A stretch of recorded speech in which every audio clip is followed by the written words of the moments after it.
As you can see in Matthew 24, Mark 13, and Luke 21, nation shall rise against nation, meaning the Kenite nation rising against itself through two warring factions within the shadow government thereof, which is symbolized by the he-goat of Daniel chapter 8. The notable horn of the he-goat in Daniel chapter 8, not the great horn, but the notable horn, was Germany, which is Judah geopolitically, as it was used by the Kenites in the world wars against Ephraim and Manasseh, meaning the United Kingdom, including the British Commonwealth and the United States. The last verse of Isaiah chapter 9 says, Manasseh Ephraim, and Ephraim Manasseh, and they together shall be against Judah. And so it was in the world wars, but then at the end of World War II in 1945, the notable horn of the he-goat became the great horn of the he-goat, which is the United Nations. The great horn of the he-goat being the same thing as the one who sends a raiser of taxes in Daniel 11:20, with the raiser of taxes itself being the Paris Climate Accord. As we know from Daniel 11 verse 14, the robbers of thy people shall exalt themselves to establish the vision, meaning the vision of a one world government, but they shall fall. That word translated as fall there is a word in the Hebrew that in this case means to fail, because there will be no new world order as it's called until the woe of the fifth trumpet, when Satan and his angels get cast to earth at the beginning of Daniel's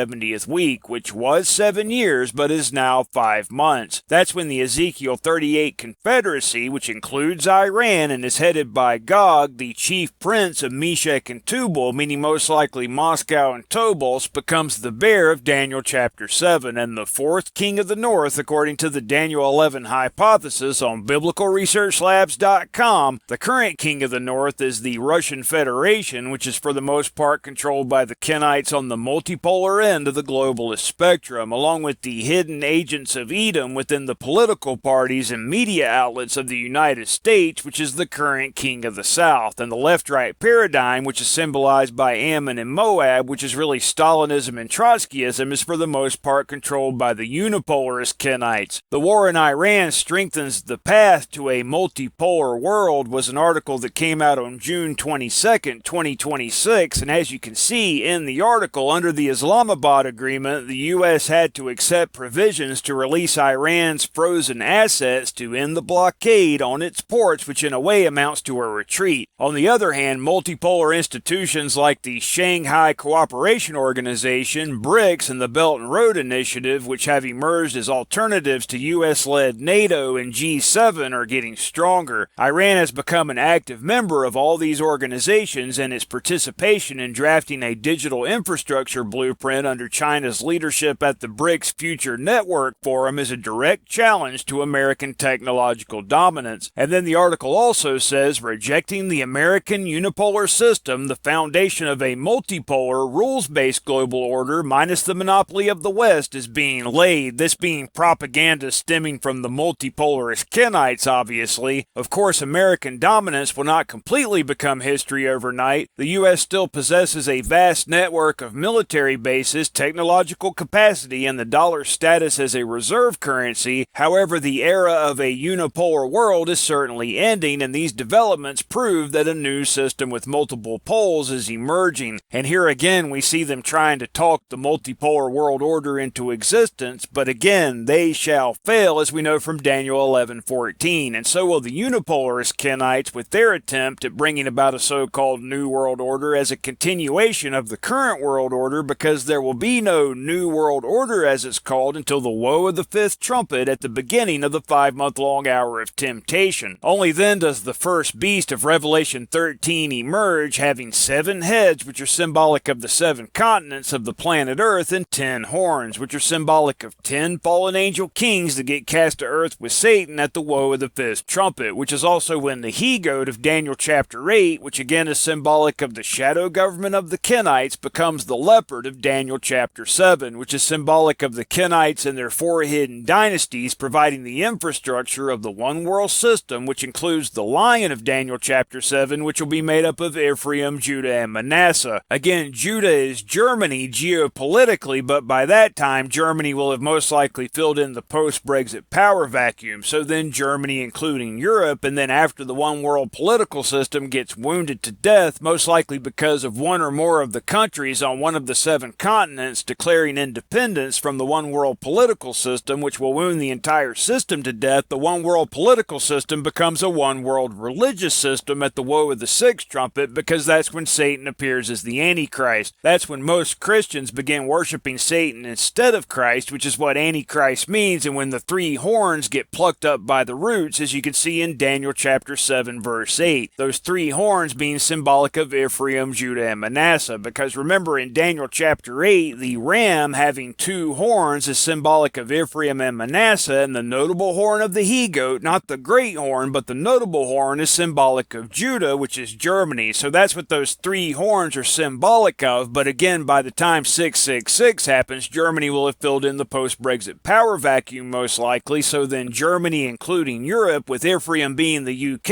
including the British Commonwealth, and Manasseh the United States. The Christian nations, in other words, up until 666, when they become non-Christian nations, which is why they get plucked up by the roots when Satan appears as the false Christ. And that's also why you see the three ribs in the mouth of the bear of Daniel chapter 7, because again, the Christian nations will become non-Christian nations also, and the bear is symbolic of the non-Christian nations. In other words, the Ezekiel 38 Confederacy. The true Christ won't return until the woe of the seventh trumpet, 2.5 months after Satan appears as the false Christ at the woe of the sixth trumpet, or 70 evenings, which are what the 70 years in captivity to the Babylon of old were a type of.